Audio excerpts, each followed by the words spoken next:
புதுசாக கத்தி வாங்கணும் பார்த்தீங்களா? இது கட் பண்ணி பார்ப்போம். இது சின்ன கத்தி, சின்னதாக ஒன்று வாங்கணும் இல்லையா? இது நல்லா தான் கட் ஆகுது. இது வந்து அந்த பாருங்கள், இது ரெண்டாவது கத்தி. இது நல்லா, ஆனால் நான் பெருசாகவும் இருக்குது, நல்லாவும் இருக்குது. பெருசாகவும் இருக்குது, நல்லாவும் இருக்குது. நம்ம இன்னைக்கு வந்து ஒயிட் புலாவ் செய்ய போகிறோம். அதுக்கு கொஞ்சம் நெய் போட்டு அது கூட கொஞ்சோண்டு எண்ணெய்.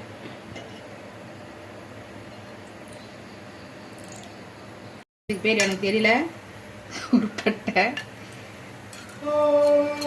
லவங்கம், 2 ஏலக்காய், கொஞ்சோண்டு பெருஞ்சீரகம். ஏண்டா அது கூட கொஞ்சோண்டு முந்திரி பருப்பு போட்டேன். முந்திரி பருப்பு போட்டுட்டு பச்சை மிளகா, உங்களோட காரத்துக்கு தகுந்த மாதிரி. இதில் வேறு எதுவும் பவுடர்லாம் சேர்க்க மாட்டோம், ஒயிட் புலாவுனால. அதனால வெறும் பச்சை மிளகா போட்டு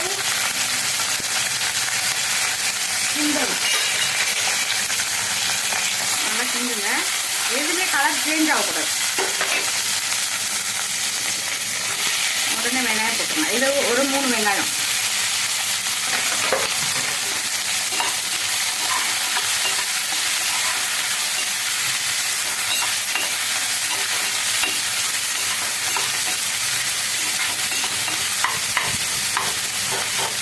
கொஞ்சம் கிளாஸ் மாதிரியே இருக்கும்.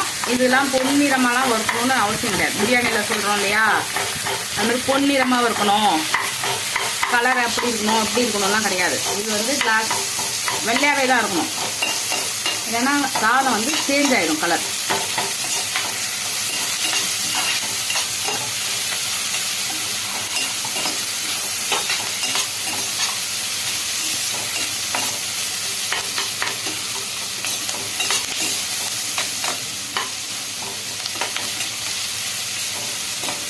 போதும், இந்த அளவு போதும். இஞ்சி பூண்டு பேஸ்ட்,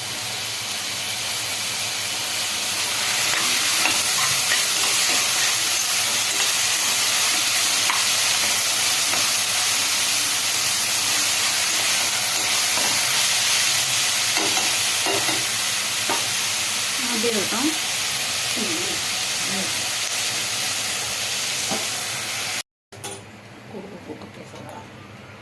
3 கிளாஸ் தண்ணி ஊற்றி, அதுக்கு சாப்பாட்டுக்கு தேவையான உப்பு. நம்ம இது எப்படியும் வெறும் சாதமாக சாப்பிட போகிறதில்ல, இதில் ஏதாவது கிரேவி பண்ணி தான் சாப்பிடுவோம். அதனால் இதில் உப்பு வந்து கொஞ்சமாக போட்டுக்கோங்க. ஏன்னா சாதத்துலேயும் உப்பு அதிகம், அதில் ஊற்றுற குழம்புலேயும் உப்பு அதிகமாக இருந்ததுன்னா, ஒரே ஈக்குவலாக இருந்ததுன்னா ஒரு மாதிரி உப்பு கறிக்கும், நல்லா இருக்காது இல்லையா? அதனால ஓகே, ஒரு 10 நிமிஷம் கொதிச்சுதுன்னா சரியாயிடும். இறங்க பாஸ்மதி ரைஸ் ஊற வச்சுருக்கேன். நாங்கள் 3 பேர் தான், அதனால் 1.5 கிளாஸ் போதும். இது பார்த்திங்கன்னா ஒரு 5 நிமிஷம் முன்னாடி தான் ஊற வச்சேன். ஏன்னா இது ஆஃப் பாயில் அரிசி மாதிரி தான் இருக்கு இல்லையா, ரொம்ப நேரம் ஊற வச்சா உடஞ்சிரும். அதனால் போதும். இங்கே பாருங்கள், இது கொதிக்குது. ஒரு 5 நிமிஷத்தில் கொதிச்சிரும். வெங்காயம் தானே சாஃப்டாக தான் இருக்கும், நல்லா வெந்துடும். தண்ணி இல்லாமல் வடிகட்டி போடுங்க. ஒரு சிலர் சொல்கிறாங்க பாஸ்மதி ரைஸ் வச்சா என்ன வச்சாலும் கொல கொலன்னு வருது, நல்லா இல்லை சொல்கிறாங்க. தண்ணி கரெக்டாக வச்சா எதுவாக இருந்தாலும் கரெக்டாக வரும்.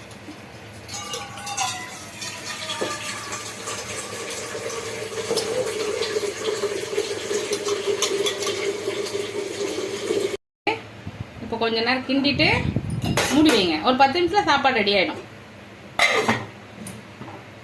அவ்வளோதான். இங்கே பாருங்கள், புலாவ் ரெடி ஆயிடுச்சு. அடுப்பு ஆஃப் பண்ணிட்டேன். இதுக்கு சைட் டிஷ்ஷு குழம்பு வந்து இங்கே பாருங்கள், நல்லா சாதம் கிட்டவே காமிக்கிறேன். ஒன்றோட ஒன்று ஓட்டல போல போலனே இருக்கு. இதுக்கு சாதம் தொட்டுக்க வந்து சிக்கன் கிரேவி வைக்க போகிறேன். அதை வந்து நெக்ஸ்ட் வீடியோவில் காமிக்கிறேன். ஓகே, பாய்.